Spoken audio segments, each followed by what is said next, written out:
তো বাংলাদেশে অনেক কবি ওই সময় ছিলেন ৭০-৬৯-এর আন্দোলনে।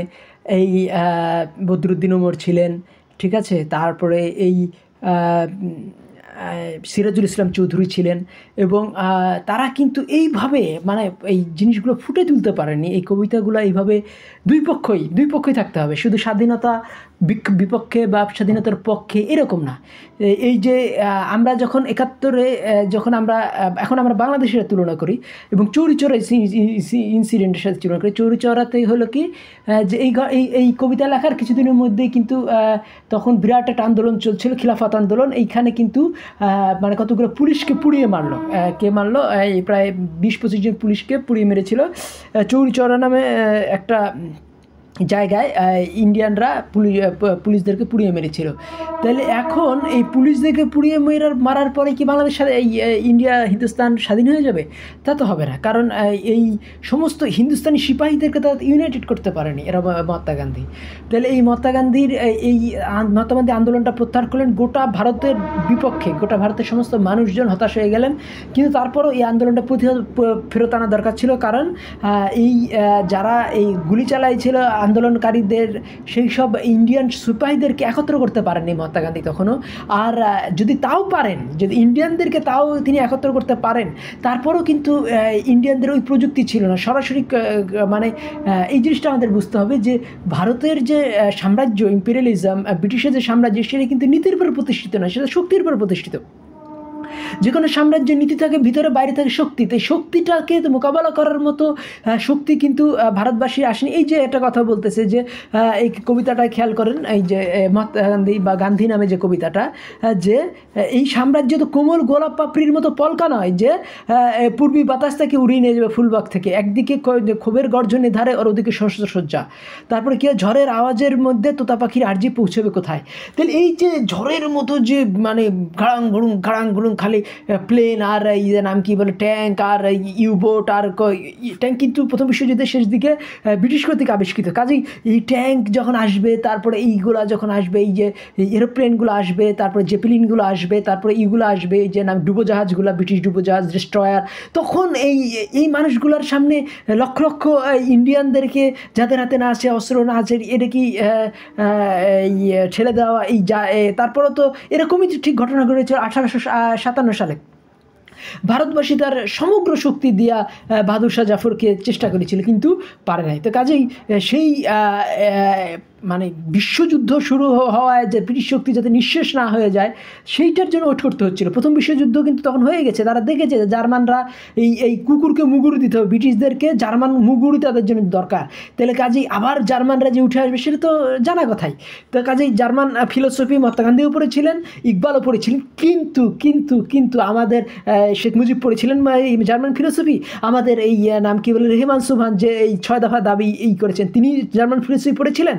আমাদের এই নাম কি বলে নজরুল ইসলাম, যিনি জাতীয় কবি, যাকে তিনি 1942 সালের দিকেই তিনি হয়ে যান, বোবা হয়ে যান, নাম কি বলে অথর্ব হয়ে যান, ইনভ্যালিড হয়ে যান, তিনি কি পড়েছিলেন এই জার্মান দর্শন?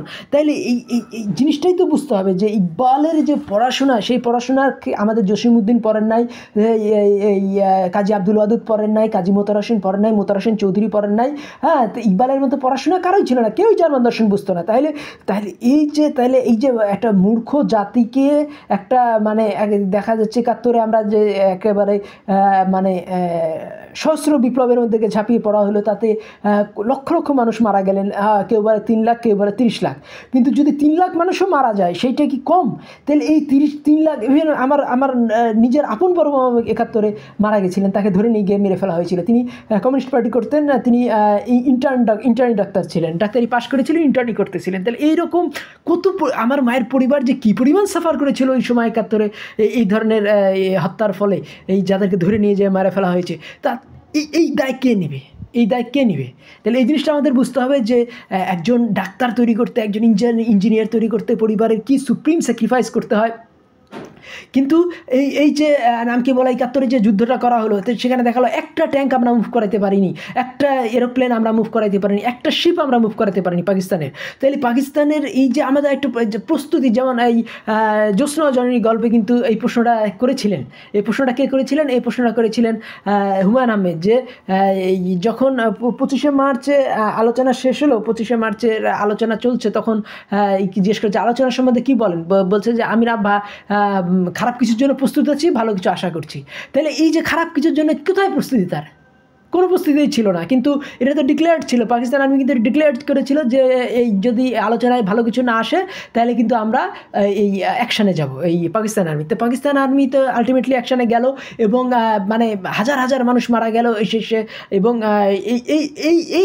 এইরকম একটা মানে গাধার এই যে এই প্রবলেম হলো কি, সে বুদ্ধিমানরা যেখানে পা দেয় না, বোকারা পা দেয় সেখানে আগে। তো এই পরবর্তীতে আমরা দেখলাম যে এই নাম কি বলে শেখ মুজিবের বুদ্ধি কতটা ছিল, আর তাদের মন্ত্রণাদাতা যারা, তারা কিন্তু সবাই মিলে বাকশাল তৈরি করলো এবং সপরিবারে মারা গেলেন। শুধুমাত্র জার বা জারুয়া ছাড়া, ওই যে জার আছে না, জারকে সপরিবারে মারা হয়েছিল। তাহলে এই যে সপরিবারে তাকে মারা হলো, তার পিছনে যে দুর্ভিক্ষ, মানুষের খেদ, এই খেদ দুর্ভিক্ষ, এইগুলো কি আমাদের ইসে নিয়ে আসতে হবে না? যে আসলে শেখ মুজিবের কোনো প্রিপারেশনই ছিল না। একটা প্রিপারেশন যদি ৩-৪ বছর পরে যদি আমরা, কারণ 65 যুদ্ধের পরে পূর্ব পাকিস্তানের আর্মির শক্তি বা ইস্ট পাকিস্তানের বা পূর্ব বাংলার আর্মি কিন্তু ডাবল হচ্ছিল প্রতি বছর। তাহলে 5 বছর যদি আমরা ওয়েট করতে পারতাম, তাহলে কী হতো যে ওই পাকিস্তানিরা আমাদের আর্মির উপরে হামলা চালানোর সাহস পেত না। ইভেন এমন হতে পারত যে এই দেশের লোকেরা কিন্তু ওই পাঞ্জাবিদের চেয়ে কম ব্রেনই না, কাজে ইকবালের মতো জ্ঞানী লোক এদেশেই জন্মাইতো। তখন কী হতো, আমরাই তখন কী হতাম, পশ্চিম পাকিস্তান শাসন করতাম। কারণ সে মেজরিটি মাস্ট বি গ্রান্টেড। গণতন্ত্র যখন আসবে তখন মেজরিটির কথা মেনে নিতে হবে। আর মেজরিটি কি? বাঙালি। তার বাঙালি কিন্তু পাকিস্তানের শাসন ক্ষমতায় বসবে। কিন্তু একটা জিনিস আমাদের বারবার খেয়াল রাখতে হবে, যে এই যে বাঙালি যে মেজরিটি, কিন্তু বাঙালির মধ্যে তো সেই ইকবালের মাফিক, ইকবালের মতো কোনো জ্ঞানী ব্যক্তি এসেছিল না, কিন্তু আসতো। এই 5 বছরের মধ্যেই যে আসতো না, সেটা আমরা কী করে বলি? তো কাজেই এই জিনিসটা, ইভেন যে ইকবালের যে আদর্শ এবং এই জিনিসগুলো কিন্তু গোলাম মোস্তফা বুঝে ফেলেছিলেন। কিন্তু গোলাম মোস্তফা আগেই মারা যান। ফরুক আহমেদ গোলাম মোস্তফার শিষ্য, তিনি অনেকখানি বুঝেছিলেন। কাজে ইকবাল হয়ে ওঠা ফরুক আহমেদের জন্য কোনো বিষয় ছিল না। কিন্তু ফরুক আহমেদ 1974 সালে মারা গেলেন। তাহলে এই যে মানে দুর্ভিক্ষের সময় তিনি মারা গেছেন। তাহলে এই যে তারপরে এই নাম কি বলে সিকান্দার আবু যখন মারা গেছেন, হ্যাঁ, তারপরে এই নাম কি বলে এই মানে অনেক ট্যালেন্টেড মানুষ ওই সময় মারা গেছেন। আর ৭১-এ যে বুদ্ধিজীবীদের হত্যাকাণ্ডগুলো হয়, তাহলে এই দিকে আমাদের কে ঠেলে দিল? এই বুদ্ধিজীবীরা কি ঠেলে দিয়েছিল না যারা? আর শেখ মুজিবও তো সেই মানে এই নেহরুকে চালানোর মতো, যে শেখ মুজিবের নেহরুকে চালানোর মতো মহাত্মা গান্ধীর বুদ্ধি ছিল, কিন্তু এই ইকে চালানোর মতো নাম কি বলে এই শেখ মুজিব চালানোর মতো ভাসানীর বুদ্ধি ছিল। কাজেই শেখ মুজিব নিজেও বোকা ছিলেন, আর ভাসানীও কিন্তু ইকবাল পর্যায়ের জ্ঞানী ছিলেন না। যেখানে এই যে কবিতাগুলো আছে, এখানে বলছি তো বারবার, যে যাকে পূর্বী বাতাস উড়িয়ে নিয়ে যায় ফুলবাগ থেকে, খুব গর্জনে ধারার ওধারে সচ্ছর সজ্জা, যে ঝড়ের আওয়াজের মধ্যে তোতা পাখির আর্জি পৌঁছবে কোথায়। তাহলে এই যে ঝড়ের মধ্যে ঠেলে দেওয়া হলো, এবং মানে ভারতের সেনাবাহিনী লাগলো পাকিস্তানকে তাড়াইতে। তাহলে এটা কী ধরনের যুদ্ধ হইল? কারণ আমরা যদি নিজেদের বলে যদি স্বাধীনতাটা অর্জন করতে পারতাম, সেইটার কিন্তু মর্যাদা অনেক বেড়ে যেত। তাহলে কিন্তু শেখ মুজিব কিন্তু আর ভারতের বলে এই নাম কি বলে এই বাংলাদেশের গণতন্ত্র নষ্ট করার সাহস পেতেন না, বা ওই যে বাকশাল করার সাহস পেতেন না। বাকশাল কায়েম হয়েছে কত তারিখে খেয়াল করেছেন? 1975 সালে 25শে জানুয়ারি। এই তারিখে হলো কি 25শে জানুয়ারি ভারতের গণতন্ত্র দিবস। সেই গণতন্ত্র দিবসে তিনি একটা অন্যরকম গণতন্ত্র, আসলে কি এটা গণতন্ত্র? এটা তো ইকবাল মানে প্রকাশ্যেই বলে দিয়েছেন যে এই নাম কি বলে মার্কসকে এবার তিনি বলতেন যে সেই ইহুদি যিনি ক্রস বহন করছেন না। তিনি যদিও তার মানে বই ধর্মগ্রন্থের মতো, কিন্তু তিনি সেই ইহুদি যিনি সেই জেসাস যিনি ক্রস বহন করছেন না। জেসাস ক্রাইস্ট যদি ক্রস বহন না করে, যে খ্রিস্টান ধর্মের কোনো মূল্য থাকে? এই যে খ্রিস্টান ধর্ম তো ইউরোপের নাম কি বলে গ্রিক সভ্যতার একটা রূপান্তর, এটা তো সেমিটিক কোনো ধর্ম না।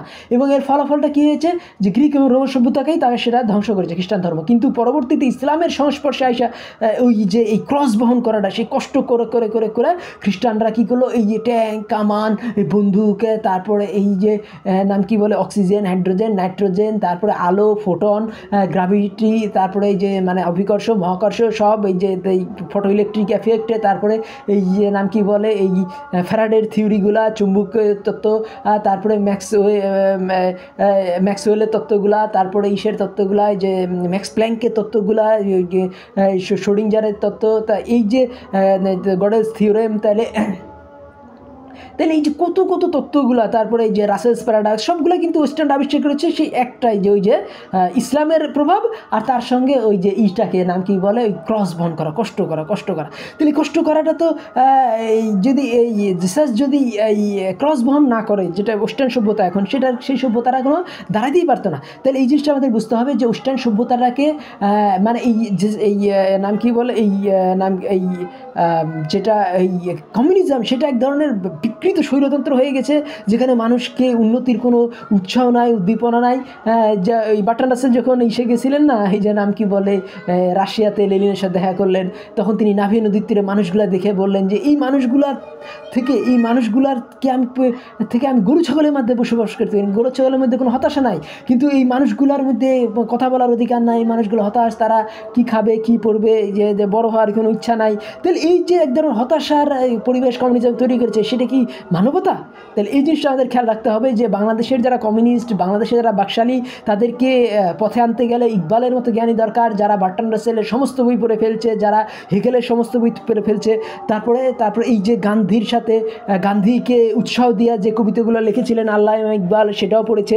তারপরে কি চৌরিচৌরার ঘটনার পরে তিনি কিন্তু মানে এই গান্ধীর আন্দোলন প্রত্যাহারকে তিনি খারাপ বলেননি, অনেকেই সময় খারাপ বলেছেন, কিন্তু ইকবাল বলেননি। কেন বলেননি আর কি বলেছেন সেটা আমি একটু পড়ি। ভারতের মহাত্মা গান্ধী গ্রেপ্তারের পর উপরে শান্তির স্বাভাবিকতা বজায় আছে বটে, কিন্তু অস্বাভাবিক একটা উচ্ছ্বাসও জমে উঠেছে। এত অল্প সময়ের পরিসরে এমন একটা বিপ্লবের নজির কোনো জাতির ইতিহাসে নেই। আমরা যারা এই বিপ্লবের মাঝে রয়েছি, এর গুরুত্ব বা তাৎপর্য বুঝতে পারছি না। আগামী প্রজন্মের লোক ভারতের এই নীরব বিপ্লবের ইতিহাস পাঠ করে বিস্ময়ে অভিভূত হবেন। তার মানে কি, এই যে মানে বিরাট একটা আন্দোলন করলো কি মহাত্মা গান্ধী, একটা হলো খিলাফত আন্দোলন এবং অসহযোগ আন্দোলন একত্র করে সমস্ত মানুষকে এক পয়েন্টে নিয়ে আসলেন, কিন্তু আবার পিছনে চলে গেলেন। তাহলে এইটাতে তিনি মহাত্মা গান্ধী ইকবাল খুশি হয়েছিলেন এবং বললেন যে এটা আমরা এখন বুঝতে, কিন্তু পরবর্তী জেনারেশন এই যে ধৈর্য, এই যে ইটাকে পরবর্তীতে ইন্ডিয়া পাকিস্তানিদের মধ্যে সেই ধরনের ধৈর্য আমরা দেখতে পাচ্ছি বলেই কিন্তু তারা ইংল্যান্ডের প্রধানমন্ত্রী হচ্ছে। তারপরে যেমন ঋষি সুনাক, সে ভারতীয়, ইংল্যান্ডের প্রধানমন্ত্রী হয়েছে। তারপর আরেকজন পাকিস্তানি, তিনি হয়েছেন কি নাম কি বলে সাদিক খান, তিনি লন্ডনের মেয়র হয়েছেন, কিন্তু বাংলাদেশে আজ পর্যন্ত হতে পারছে না, কারণ বাঙালি খালি হঠকারিতে শিখেছে। 71-এ যে আমরা হঠকারিতার মতো ঝাঁপিয়ে পড়েছি, কোনো অস্ত্র ছাড়াই একেবারে বোকার মতো, যে পাকিস্তানিরাই মেরেছে, আমরা মাইর খেয়েছি। পরে ধীরে ধীরে মুক্তিবাহিনী গড়ে উঠেছে, আমাদের সেনাবাহিনী কত পুলিশ অফিসার মারা গেছিল যে পরিমাণ। তাহলে এই যে পুলিশ অফিসাররা, তারা যে এই শেখ মুজিবকে সহায়তা করছিলেন, কিন্তু বেঘরে মারা পড়েছেন। যে পরিমাণ আর্মি মারা পড়েছে 71-এ, তার 4 গুণ পুলিশ অফিসার মারা গেছেন। রাজারবাগ পুলিশ একাডেমিকে আক্রমণ করা হয়েছে, কিন্তু আমাদের পুলিশের মধ্যে কি আমরা সেই ভ্যালুসটা আমরা দিতে পেরেছি? যদি দিতে পারতাম, তাহলে কি আমরা পৃথিবীর শ্রেষ্ঠ দুর্নীতিবাজ হতে পারতাম না। তাহলে এই পুলিশদেরকে দেওয়ার জন্য ইকবালের লেখায় কি দেখবেন, প্রত্যেকটা মুভিতে ইন্ডিয়া পাকিস্তানে তারা এই পুলিশ বাহিনীকে প্রশংসা করছে। আমাদের একটা মুভিতে পুলিশকে প্রশংসা করা হয়? আমাদের এই নাম কি বলে রবীন্দ্রনাথ বা নজরুলের লেখায় পুলিশের প্রশংসা আছে? তো পুলিশ বাহিনীর মধ্যে সততা যদি না দিই, তাহলে কী করে একটা জাতি হইতে পারে, এটা মানে টপ হইতে পারে? তাহলে আমাদের কি সেই কবি আশা লাগবে যেই কবি পুলিশ বাহিনীকে মধ্যে সততা দিবেন, যেটা জার্মানির মধ্যে দিয়েছিলেন গেটে এবং এই পাকিস্তানিদের মধ্যে দিয়েছিলেন ইকবাল। কিন্তু গেটে বা ইকবালের পর্যায়ের একজন কবিও কিন্তু বাংলাদেশে এখন পর্যন্ত আসে নাই। কিন্তু যদি আমরা দেখি যে তাহলে এই জিনিসটা আমাদের খেয়াল রাখতে হবে যে এই নাম কি বলে মানে এই যে ভারত যে ইংল্যান্ড বিজয় করতেছে, পাকিস্তান যে ইংল্যান্ড বিজয় করতেছে, লন্ডন বিজয় করতেছে, তার পিছনে কিন্তু এই শেখ মুজিবের হচ্ছে এই মহাত্মা গান্ধীর ধৈর্য। আর এই নাম কি বলে, আর বাংলাদেশে যে এখনও কিছু দুর্নীতি আছে, তার পিছনে ইসের হঠকারিতা আছে, নজরুলের হঠকারিতা আছে এবং এই শেখ মুজিবের হঠকারিতা আছে। কিন্তু আমাদের ওই জিনিসটা, আমাদের যেমন আগের ভিডিওতে আমি বলেছিলাম যে এই ফিলোসফার উপরে কবির উপরে নবী। তাহলে এই জিনিসটা আমাদের খেয়াল রাখতে হবে যে এই নজরুল যেভাবে কবিকে দেখিয়েছেন, কবিরা সেই রকম না, হঠকারী না, এবং নজরুলের থেকেও বেটার কবি আমরা এখন আস্তে আস্তে পাবো, যারা জার্মান দর্শন জানবে। যেমন ইকবাল জার্মান দর্শন জানতেন, জার্মানি থেকে তিনি ফিলোসফির উপর পিএইচডি করা ছিল ইকবালের। তা আমাদের দর্শনের ওস্তাদ লোক, তারা কবিতা লিখবেন ইকবালের মতো। তখন কী হবে, বাংলাদেশিরাও কিন্তু এই ধৈর্য শিখবে, পরিশ্রম শিখবে। এবং আমি এর আগের ইসেই বলেছিলাম যে ইকবালের একটা কবিতা আছে যে আত্মার হো, রুমি হো, গাজালি হো, কুছ হাত নেই আতি বেহায় শায়ের গাইত। মানে রাত জেগে পড়াশোনা করে করে করে করে তখন কি হয়, একটা জাতি তখন সে দাঁড়ায়। তখন কি হয়, সে তখন নাম কি বলে, এই আত্মারকে বুঝতে পারে, রুমিকে বুঝতে পারে, গাজালিকে বুঝতে পারে। তো সে তখন এরোপ্লেন বানাতে পারে, রকেট বানাইতে পারে। তো বাংলাদেশে তো আমরা এখন রকেট বানাতে পারি না, এরোপ্লেন বানাতে পারি না, ভজার বানাতে পারি না, কিন্তু আমরাও যদি ওই ইকবালের ওই কবিতাটা, এই কবিতা অনুযায়ী খালি পরিশ্রম পরিশ্রম পরিশ্রম রাত জায়গায় পড়াশোনা করি, তখন কি আমরাও ভজার বানাতে পারবো, আমরাও সায়েন্সে নোবেল প্রাইজ পাবো, আমরাও তখন কি হবে 200 কোটি বাজেটে মুভি করতে পারবো, আমরাও তখন এরোপ্লেন বানাতে পারবো, আমরাও ডুবোজাহাজ বানাতে পারবো। হ্যাঁ, তখন কি হবে, যেমন এখন টার্কি উড়োজাহাজ বানাচ্ছে, 5th জেনারেশন উড়োজাহাজ বানাচ্ছে টার্কি। তা টার্কি তো মুসলমান দেশ, 98% তুরস্কে মুসলমান। কাজে আমরাও যদি ওই এটা মানে টার্কি যদি পারে, তাহলে আমরাও পারবো ওই 5th জেনারেশন ফাইটার প্লেন বানাইতে, আমরাও ভয়েজার বানাইতে পারবো, আমরাও কি বানাইতে পারবো, ডুবোজাহাজ বানাইতে পারবো, আমরাও কিন্তু সায়েন্সে নোবেল প্রাইজ পাবো। আমরাও তখন ওই কি মানে আইনস্টাইনের থিওরি বুঝতে পারবো এবং বুঝাইতে পারবো। এবং আইনস্টাইন যেগুলো প্রুফ করতে পারে নাই, সেরকম প্রুফ করে সেই জিনিসটাকে প্রমাণ করে পাকিস্তানি পাঞ্জাবি, তিনি আব্দুল সালাম নোবেল প্রাইজ পেয়েছিলেন। আমরাও তখন সায়েন্সে নোবেল প্রাইজ পাবো। ভারতের হরগোবিন্দ খুরানার মতো আমরাও নোবেল প্রাইজ পাবো, সিভি রমন বা বা আরেকজন আছেন সুব্রমণ্যম চন্দ্রশেখর, তাদের মতো সায়েন্সে বাংলাদেশ নোবেল প্রাইজ পাবে। তাই তার জন্য কী করতে হবে, ওই পরিশ্রম পরিশ্রম পরিশ্রম। ওই যে আমি একটু বললাম যে নাম কি বলে, ওই আত্মার হো, রুমি হো, কুছ হাত নেই আতা বেআহে শায়ের গাইছে। এই পরিশ্রমের গানগুলা যেটা রবীন্দ্রনাথ গাইতে পারেনি, সেই ধরনের পরিশ্রমের গান গাওয়া কবি আমাদের মধ্যে আসবেন। তাহলে আমার কথাগুলি ভালো লাগলে আমার চ্যানেল সাবস্ক্রাইব করুন, লাইক বাটন ক্লিক করুন। ধন্যবাদ।